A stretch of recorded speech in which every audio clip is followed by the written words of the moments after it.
Ladies and gentlemen, brothers and sisters, I want you to lean in close and feel this moment in your bones.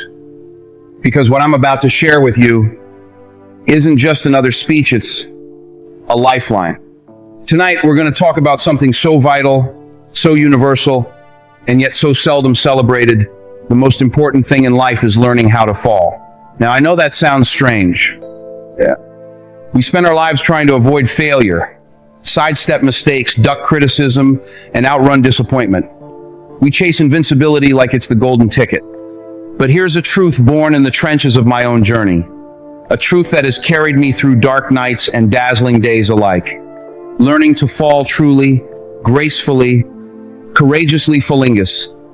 The bedrock of every triumph, the crucible of every character, and the very heartbeat of resilience. I want you to picture a great tree.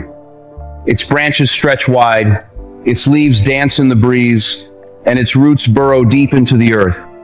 But what gives that tree its strength is not just its crown, it's the roots, hidden beneath the soil, twisting around rocks, weathering drought, gripping the unseen. Now think of those roots as your ability to fall.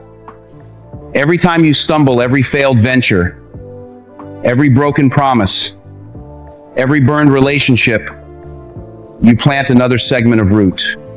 You don't lose strength by falling, you gain depth. You grow thicker, sturdier, more unshakable. Let me tell you about a time I fell hard.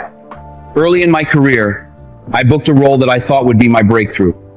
I poured my soul into it, the long nights of memorizing lines, the endless rehearsals, the expectations rising inside me like a crescendo.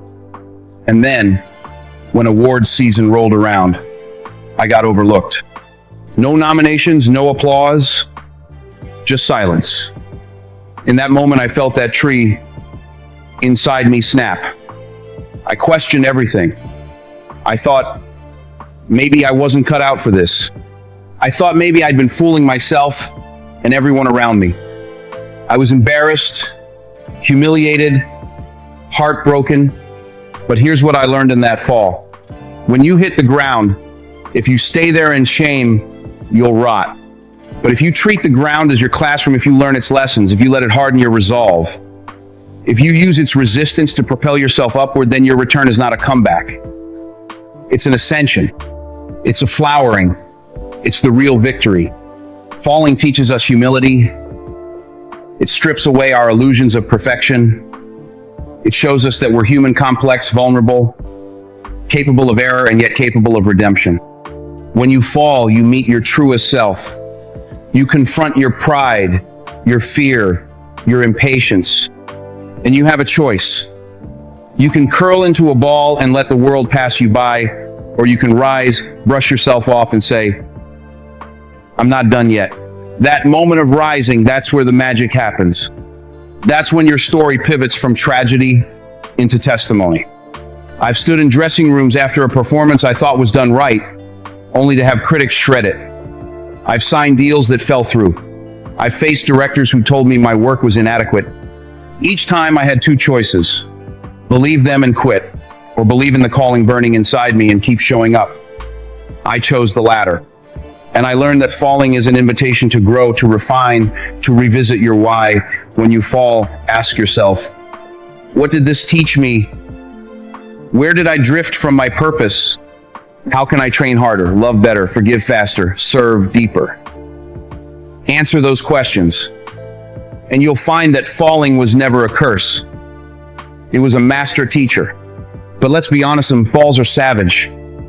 Some leaves us bloodied, shattered, questioning if we have the courage to rise.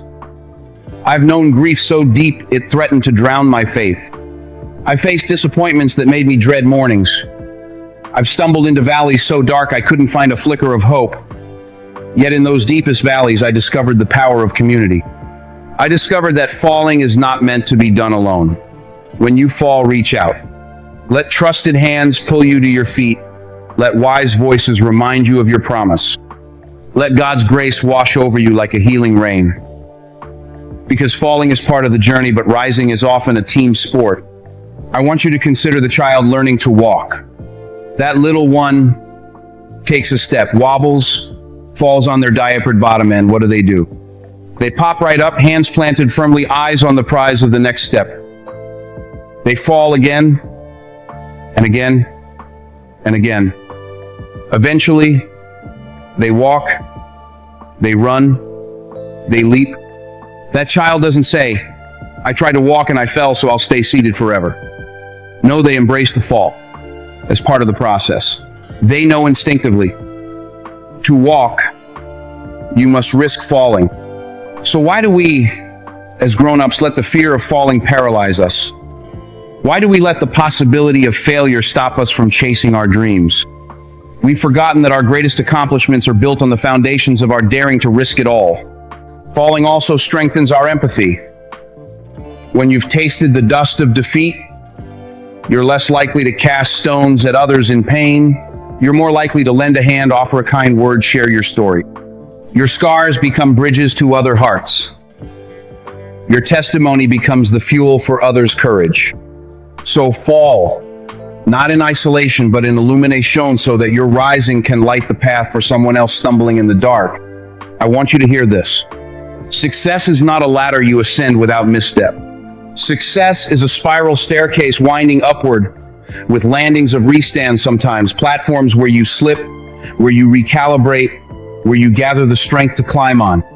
Each fall back on a landing gives you a fresh perspective on the climb ahead. Each misstep refines your technique. Each bruise teaches you where to put your weight, where to shift your balance. Now, I'm not glorifying pain.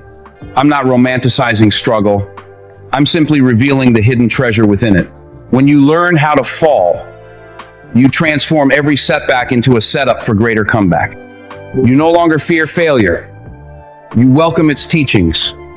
You no longer retreat from challenge. You rise to meet it. You no longer define yourself by unbeaten records. You define yourself by unbeaten spirit. So tonight, as you leave this place, I want you to vow this to yourself. When I fall, I will fall forward. I will fall toward my purpose, toward my dreams, toward my faith. I will see my fall not as an end, but as an invitation to begin again, wiser, stronger, more determined. I will reach out for help when the ground feels too rough. I will forgive myself for the stumbles and forgive others whose failures hurt me. I will plant my roots deeper so that my branches can reach higher. And know this, friends, we all will fall. Not if, but when. It's the guarantee of living a life of risk and reward. But we are not our falls. We are our risings. We are our comebacks. We are the hands that wiped the blood, the knees that stood in prayer, the eyes that saw the horizon beyond the crater of collapse. Let me close with this. There's a phrase in the Bible, though he fall, he will not be cast headlong, for the Lord upholds his hand. You see, when you learn to fall, you also learn to trust the hand that reaches down to lift you. You learn that falling into his arms is the safest place you can be. You learn that even in the tumble, you are held by love stronger than gravity. That love says, rise, my child, rise again, rise higher, rise brighter, rise victoriously. So go out, dare greatly, risk boldly, fall faithfully, and when you do, look up with gratitude, stand tall with courage, and keep stepping forward, because the next step could be your greatest one yet. God bless you, and may you learn how to fall so that you may learn how to fly.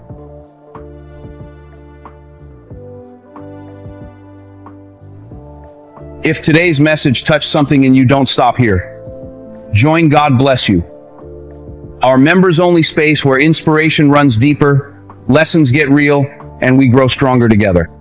It's not just support, it's family, it's fire, it's faith. Hit that join button, and let's keep walking this journey side by side.